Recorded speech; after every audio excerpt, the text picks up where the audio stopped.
But tonight, our top story. After spending 28 days in jail in Mumbai, Rhea Chakraborty has finally got conditional bail from the Bombay High Court. She was released from Baikala jail this evening. Her passport has been confiscated and she will have to go to the police station at least once every day for the next 10 days. Justice Sarang Kotwal, giving the bail order, said Rhea was not part of any drug dealing cartel, nor had she financed or harbored any commercial quantities of drugs. Her brother, though, has not been given bail because, according to the judge, he was in touch with drug peddlers. Either way, today is a day of big relief for the actor Rhea Chakraborty. It's our top story tonight.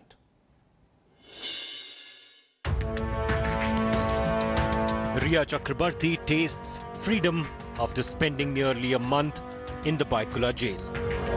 Arrested on charges ranging from procurement of drugs to trafficking, the former girlfriend of Sushant Singh Rajput got bail from the Bombay High Court on Wednesday.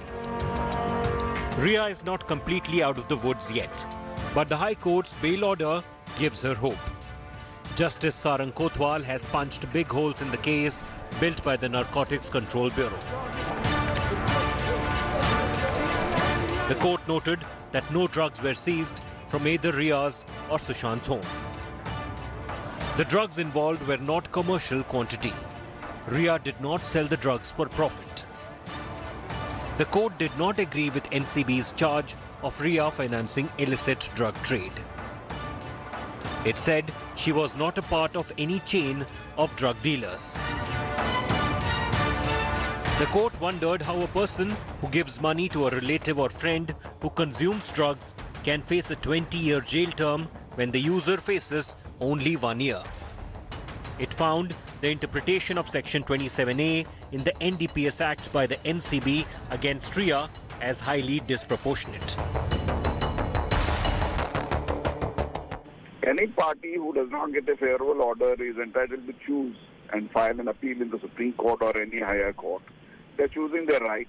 Can you imagine these central agencies in our country, CBI, ED and the NCB, went after a lone lady whose only mistake was she fell in love with Sushant Singh Rajput and handled his drug habits. Rhea's bail, however, comes with conditions. She had to furnish a 1 lakh rupee bond and needs to give sureties within a month. She has to deposit her passport with the NCB and can't leave Greater Mumbai without permission. And she has to present herself at the nearest police station to her residence between 11 AM and 5 PM for the next 10 days. Along with Rhea, Sushant's aides, Dipesh Sawant and Samuel Miranda also got bail. But bail pleas of Rhea's brother Shavik and suspected drug peddler Abdul Basit Parihar were rejected. The court has taken different views on Rhea Chakraborty and her brother Shavik. Unlike Rhea's case, the court has found Shavik to be part of a chain of drug dealers engaged in illicit trafficking of drugs. Order spells some hope for Rhea, but it doesn't augur well for her brother. With camera person Vaibhav Kangutkar, this is Saurav Vakhtania in Mumbai for India Today. Let's raise the big questions then tonight with top lawyers. Bail first step to justice for Rhea? Is the High Court order a blow to the Narcotics Control Bureau? Will Rhea Chakraborty continue to face an abetment to suicide charge in the Sushant case? Is this a temporary reprieve, or has she genuinely now got a chance of real freedom? These are questions I will raise. Satish Manishinde, Rhea Chakraborty's lawyer, is with us. B.V. Kumar, former Narcotics Control Bureau chief, with us. Rizwan Merchant, Mumbai's leading criminal lawyer in drug-related matters. C.A. Sundaram, Aryama Sundaram, senior advocate, Supreme Court, joining us. All four fine minds joining me. Satish Manishinde, to you first as Rhea Chakraborty's lawyer. Am I right to say that you have got temporary relief, that this is hardly a finality or a closure? Can you at this time claim, as you have in your first remarks after the order came, that this is a victory for Rhea Chakraborty? Well, I must tell you that after the 14th of June 2020, Rhea Chakraborty has been investigated by the Mumbai police. They did not find anything against her. The Patna police tried to get into the picture. They could not. Thereafter, the ED came into the picture. CBI has investigated her. The ED came into the picture and then investigated her thoroughly. And thereafter, the NCB has come into the picture. So she has been hounded by almost about 5 agencies. Firstly, she was the target of all the 5 investigating agencies. And to tell you the truth, Rhea Chakraborty has stood steadfast in the entire battle with all these 5 agencies. The Mumbai police obviously did not find anything against her because they came to a conclusion that it was a suicide by hanging. And the doctor said that is asphyxia causing the death. And therefore, there was no foul play as declared by the Home Minister of Maharashtra. The Patna police tried to hound her. They were not allowed to investigate because they had not taken permission from the Mumbai police, according to law. Then the CBI went after her and they investigated her for about 5 to 7 days. They did not find anything contrary to what the Mumbai police had found so far. And the ED questioned her a number of times and started a systematic leak of her mobile messages to various agencies and in the public domain. Thereafter, the NCB came in. So till she was arrested 1 month back, none of the agencies had found anything against her. So I presume that there is nothing against her, either in the books of CBI or in the books of ED, to involve her in any offense. No, are you saying, therefore, are you telling me today that you believe her arrest and custody in a narcotics case was totally unwarranted in the first instance? The judge today has, in a sense, said that there is no evidence that she financed illicit trade of drugs or harbored drugs, but they have not yet in any way lifted the charges against her. Let's be very clear about that. This is bail. This is not an acquittal. The finding of the learned judge prior to granting bail is that she is not likely to commit any offense once on bail. Secondly, there is nothing to come to a conclusion that she is guilty of an offense punishable for an offense either under section 27A or for a commercial quantity. At the most, according to the judge, she can be prosecuted for an offense under section 18 and 22 of the Narcotic Substances Act. So those offenses deal with minor offenses. Apart from that, the learned judge has come to a conclusion that if a person was consuming drugs according to the Narcotics Control Bureau could be granted immunity if he was alive, how can you punish a person who was either procuring for it, procuring it for him, or making payment? The only allegation against her is that she was involved in a payment of 27,000 rupees in 3 different transactions, and she had given a few telephonic SMSs and messages to the servants to exchange or procure the drugs. So how can a person? The judge also asked a pertinent question during the hearing that if the father were to procure drugs for his addict, which in this case, the addict is Sushant Singh Rajput because he is consuming it for more than 4 to 5 years. It is known that Sushant Singh Rajput was habituated to drugs and addicted to drugs because of his flatmates who were living with him 4 to 5 years back. And this evidence has been shared with the NCB that when he went for the shooting of Kedarnath movie at Kedarnath, he got into a much bigger habit of consuming drugs because the best quality of drugs, according to him, available was in Kedarnath. So if such a person who was on the medication of 5 doctors could not give up his habit of addiction in narcotics, how can Rhea Chakraborty be even charged for an offense under the NDPS Act? Okay, you made your point. Let me turn therefore to the NCB former NCB chief B.V. Kumar. He is the person who many credit with building the Narcotics Control Bureau. Do you believe, and you come on my program, Mr. Kumar, saying you were surprised in the first instance that section 27A of the NDPS was applied against Rhea Chakraborty, financing and harboring drugs, which made it non-bailable. Do you believe today the judge, in a sense, has put a little rap on the knuckles of the NCB for putting Rhea Chakraborty under 27A when the evidence, as the judge says, simply does not exist. Simply, as the judge says, and I'll put the observation, simply providing money for a particular transaction will not be financing of that activity. The word financing would necessarily refer to some activities involved in illegal trade or business. They don't see Rhea Chakraborty at any stage involved in drug dealing. To that extent, did the NCB try and fix Rhea Chakraborty in under 27A, and have they received more than a rap on the knuckles? Oh, thank you, Ms. Rajbi. I had the benefit of going through the judgment, which runs into almost 70 pages.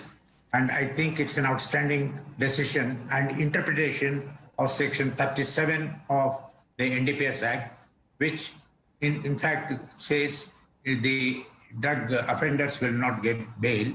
But there are also in the subsections where it clearly says the prosecutor should be given an opportunity to oppose the bail. And even if the prosecutor opposes the bail, if there are reasonable grounds to say that the person accused will not commit an offense while on bail, the judge has the full liberty to grant bail. And this right to grant bail is only with the High Court and not with the lower court, that is the special judge appointed under the NDPS Act. So, and not only that, he has really laid down how exactly Section 37 should be interpreted in the course of investigation, or in cases where a person is charged for offences under Section 19 or 24 or 27A. Now, 27A talks of harboring.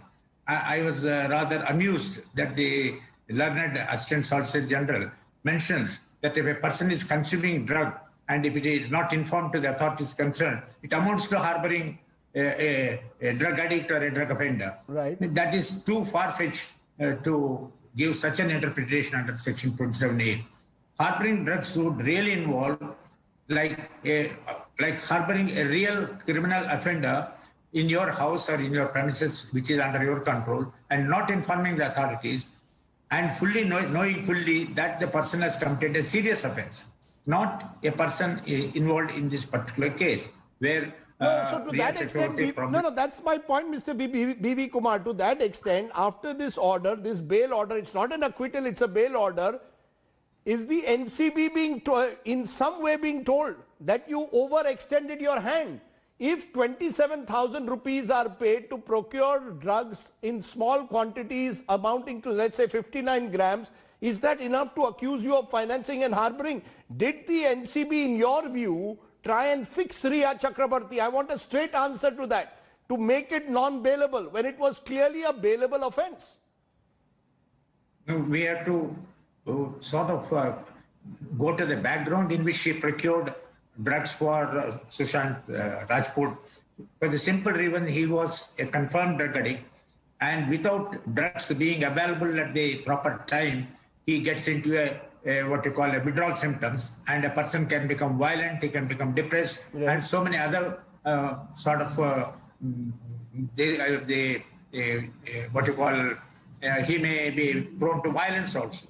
So probably she procured these drugs and for being given to him so that he is under control and probably he will come back to his normal senses. Because a drug addict, when he doesn't have the drugs at the right time. Sir, you're being very diplomatic. I am asking you a straight answer, sir. The country's leading narcotics agency, which is supposed to handle interstate drug connections, did they try and fix Rhea Chakraborty by putting 27A financing and harboring drugs when they knew she was not doing it? Which is not correct. According to me, it's not correct. That does not amount to financing. The Honorable High Court has also said that she has not procured the drugs for any monetary consideration or monetary benefit for her. So it does not amount to financing, procuring of drugs, either for benefit or for resale or any other purpose. So I'm going to push you one more time. Why do you think the NCB did it then? Why do you think the NCB put 27A when it's a seemingly cut and dried case that at best she was procuring the drugs for Sushant Singh Rajput, that at no stage was she harboring drugs? Why did they do it? I think they were under influence or pressure from some other force that may be. But what the NCB did probably was a little far-fetched. and it was a simple case where a person probably procured drugs to keep a drug addict probably under his control, Right. and which was necessary as a medicine at the point of time. By So that's providing what- that particular drug, and that too in small quantities. That's what I was waiting to hear, that they were, let's be honest, let's call a spade a shovel today. That's exactly what it appears has happened. There was some kind of pressure on the NCB to apply Section 27A. But Aryama Sundaram, very interesting what the judge also goes on to say. And it is in the context of so-called celebrities. The judge makes it clear the learned ASG had argued that celebrities and role models should be treated harshly so that it sets an example for the young generation and they do not get encouraged to commit such offenses. The judge says, I do not agree. Everybody is equal before the law. No celebrity or role model enjoys any special privilege. Similarly, such person also does not incur any special liability when he faces law in the court. Each case will have to be decided on its own merits. How do you respond? To that extent, has the judge set an important precedent that it's not about someone being a celebrity or someone not being a celebrity, it's about the merits of the case? Well, I think it goes without saying, Rajdeep, that every case has to be decided on its own merits. Justice is meant to be blind. What does that mean? It means that justice doesn't look at the face of the person who's committed the crime, looks at the facts and looks at the crime itself. So I think the judge stated nothing but a truism. But let me also say one thing. I must say that you were being very gentle when you said that the judgment wrapped the knuckles of the NCB. I'd rather think it was a slap on their face. Because let me tell you something, that in such a bail order, for such findings to be given even prima facie by a court, is quite extreme. Usually in a bail order, what you really look for is as to whether the person can be enlarged on bail, whether the crime is so heinous that their continuation in jail is necessary at that time, whether investigation will suffer, whether evidence can be tampered with, whether they will flee from the jurisdiction. These are factors which one looks at when a person is applying for bail.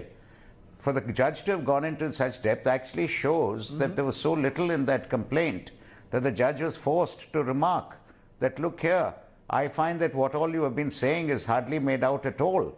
And what you're really catching someone for is that they really procured the drugs for their loved one who was a drug addict. And in this context, I find it really ironical and sad that what started as a Justice for Sushant campaign has now become Sushant was a drug addict. Sushant was a drug addict who used his friends, who used people around him, who used his woman friend, his partner, to procure drugs for him to keep him in the drug habit. And I'm sorry to say that if the aim of his family was to get justice for Sushant, his family has managed to tarnish his image after his death, which I think is very, very sad. But what is even more sad is that it's almost like a gun is pointed and it has to shoot somewhere.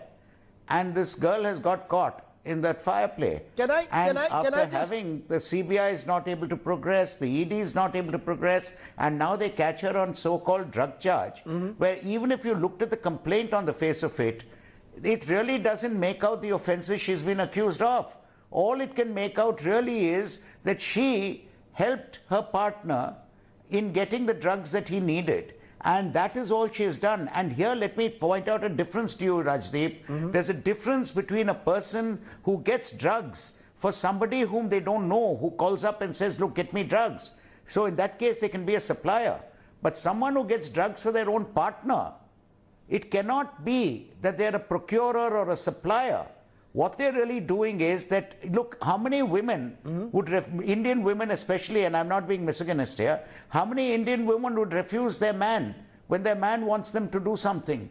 It's a truism, it's a reality which happens. And I think this girl getting caught in this crossfire of this aim at shooting somebody for Sushant Singh Rajput's death is very unfortunate, that the NCB should have wasted my money, your money, taxpayers' money on this kind of thing. You know, it's interesting you're saying that, because I want your response, and I'll get you in, Rizwan, also in a moment, because this is what the lawyer of Sushant's family, Vikas Singh, has done today. He has written to the CBI director demanding a new forensic team to do a fresh study. The NCB has said they will appeal in the Supreme Court. Remember, Singh has now sought a probe against the AIIMS head, Dr. Sudhir Gupta, and said if his demands are not met, he will also move the courts. So Sushant's family is coming up with more demands. Listen into what Vikas Singh says, and then I want to get some more responses. Listen in for a moment. We on behalf of the family have written to the CBI director to constitute a fresh forensic team to look into the reports prepared by the Cooper Hospital and also to give an opinion as to whether the opinion given by the Cooper Hospital can be sustained or not, or whether there are some infirmities in that report, or whether the death can be said by hanging or it can be said to be murder, that is death by strangulation. Quick response, Aryama Sundaram. You've got the family and its lawyer still maintaining that Sushant was murdered. You've got the NCB saying they'll go and appeal. Your quick response to that, and then I'll come to you, Rizwan. Well, like I said, a gun was pointed and that bullet had to hit something. And so the NCB got into the act and said, at least here, let's hit. Because the fact of the matter is the CBI was asked for by Sushant Singh Rajput's family. The ED came into it. ED has got nowhere. The CBI has also said this. So it almost sounds like, look, I want one forensic examination after another. I want an investigation by one body after another until she is found guilty. Until this is the conclusion. It's almost like saying, this is the conclusion. Now I need the evidence to show that conclusion. So as long as the forensic tests, etc., don't show it, that test is bad. Keep going on and on and on testing until you find that what I feel and what I'm accusing her of is correct. I think this is the wrong way to go about the whole thing. It's putting the cart before the horse. Okay. Can I just also bring you in, Rizwan Merchant? Because the fact is that while Rhea Chakraborty gets bail, her brother does not. And the sense is that the brother is being linked to a chain of drug peddlers. So therefore, if I am in direct communication with the drug peddler and procure the drugs, then I can have section 27A and it becomes non-bailable. Do you see the distinction as a valid one between Rhea Chakraborty, who procures the drugs for Sushant Singh Rajput allegedly, and her brother who is in direct touch with the peddlers? Are they two very distinct cases in your view? See, Rajdeep, the order of the learned judge has been based on interpretation of certain questions of law. Those questions of law have been interpreted by the learned judge based on the facts of the case, which have been put up by the NCB before the learned judge for consideration. Now, one of the material which the learned judge was confronted with were the statements under section 67 of the NDPS Act, on the basis of which the learned ASG was basing his arguments for the learned judge to give a particular finding in favor of NCB that there existed material against Rhea as far as financing is concerned. Now, the orders which have been delivered by the learned judge are distinct, separate and independent for each of the accused. While you read the orders of Rhea, Samuel Miranda and Dipesh Sawant, you will find that the learned judge has made it very, very clear that there was no material whatsoever to suggest that either of them were involved in financing.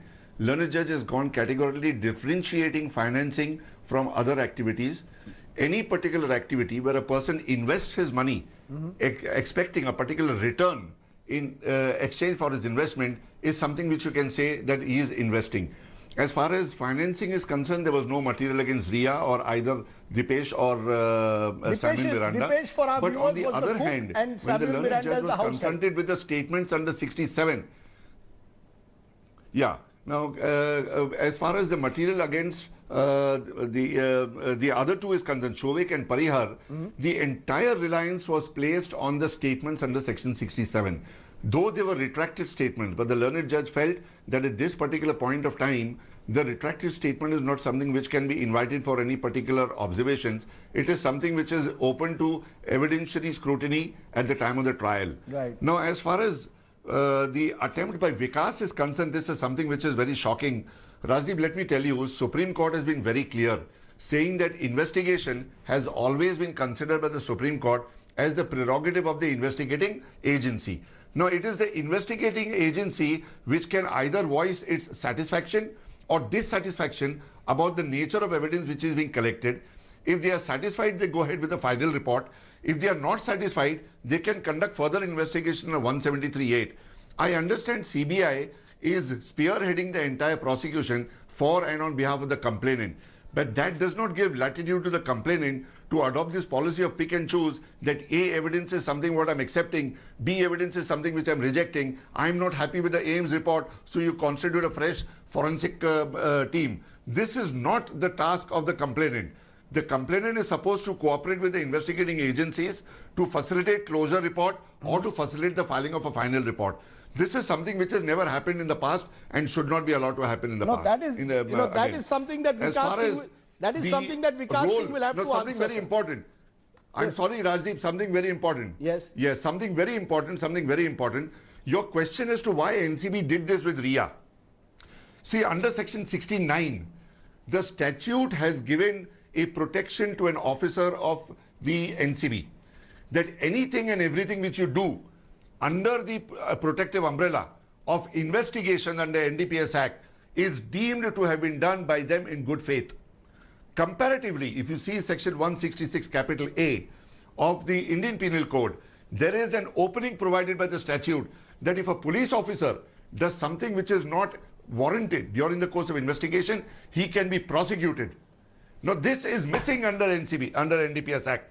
That is one of the reasons why they have taken the latitude and they've taken the liberty that when there was no material against Rhea, either with CBI or with enforcement or with any other department, you drag her into this NCB on the grounds of financing. Where is the question of financing? No, there is a very, that's a very, very important point you're making. That's a very important point you're making. If the investigators have not acted in good faith. Good faith, they are taking advantage of the element of good faith, that's all. Yeah, you know, Satish Manishinde, they are taking advantage of the protection which is given to them by the statute. I take your point, but at this stage, perhaps we would be jumping ahead to suggest that the investigators did not act entirely in good faith, even though the suspicion is that they certainly did not display good faith. I want to understand from you, Satish Manishinde, what next? I agree with you, Rajdeep. You see, as far as those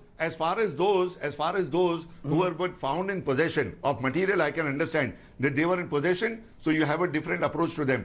But as far as those against whom you have only material based on your statement under section 67, we know how you record the statements under 67. So your point is taken. So your point is taken. Let Satish have been.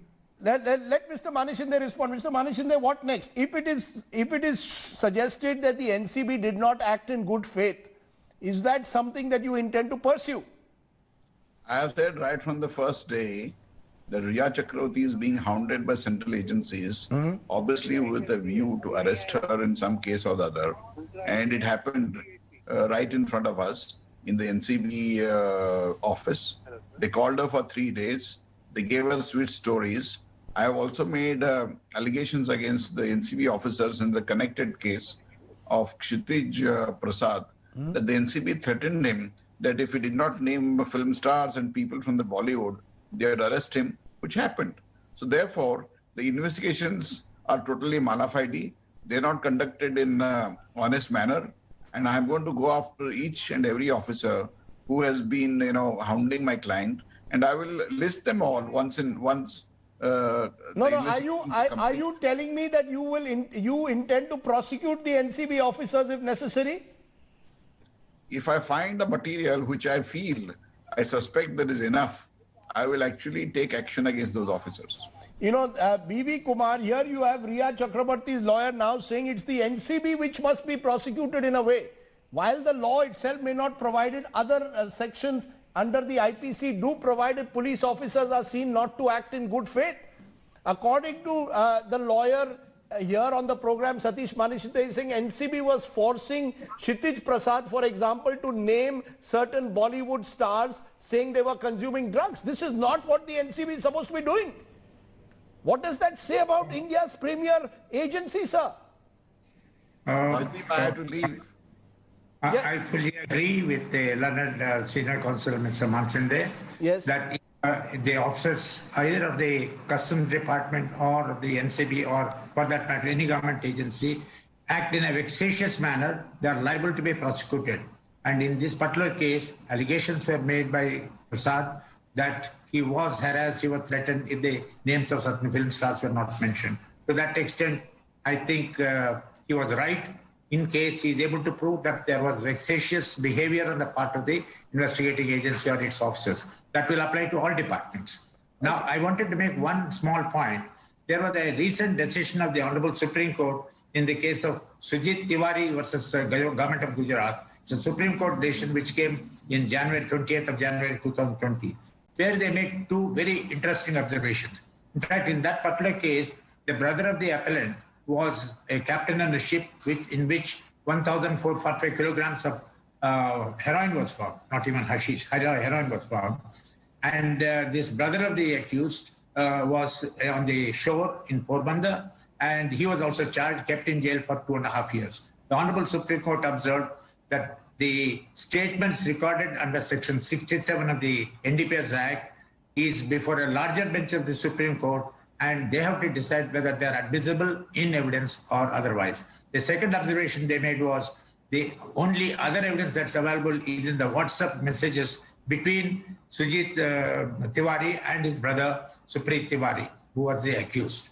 So they said that's not enough to keep this person on bail. He's a young man, he's a B.Tech, he's an engineer, and probably he has to pursue his career in... He spent, correct me if I'm wrong, sir, he spent 2.5 years in jail?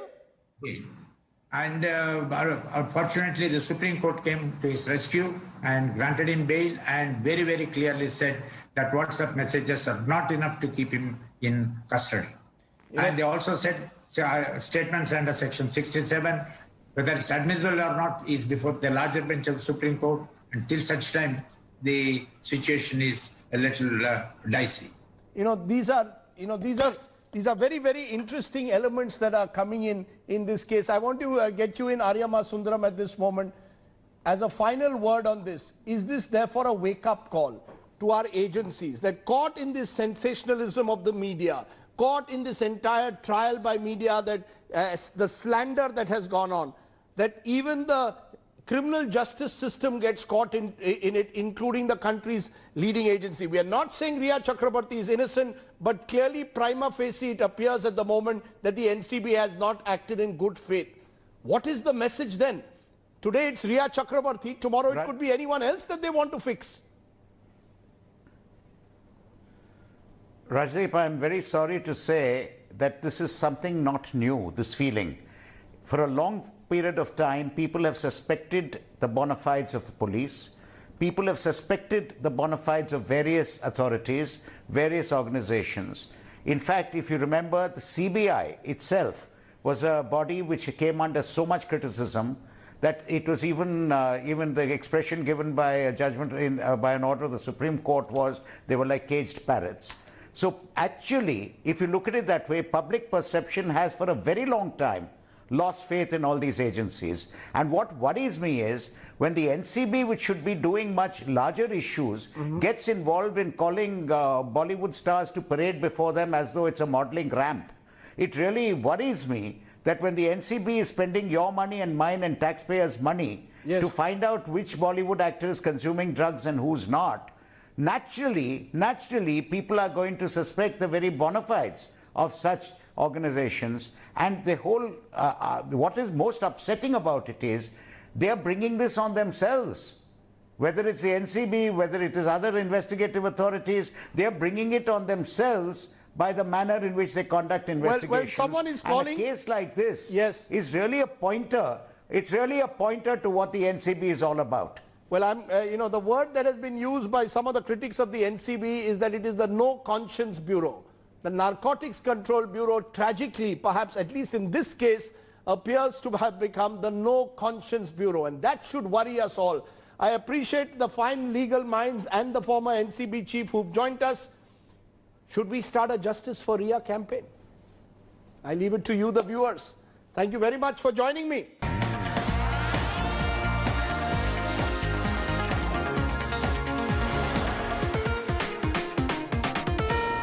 Hello everyone, this is Rahul Kamal here. Hope you enjoyed this video. For the latest news and analysis, like and subscribe the India Today YouTube channel, and don't forget to press the bell icon to stay updated.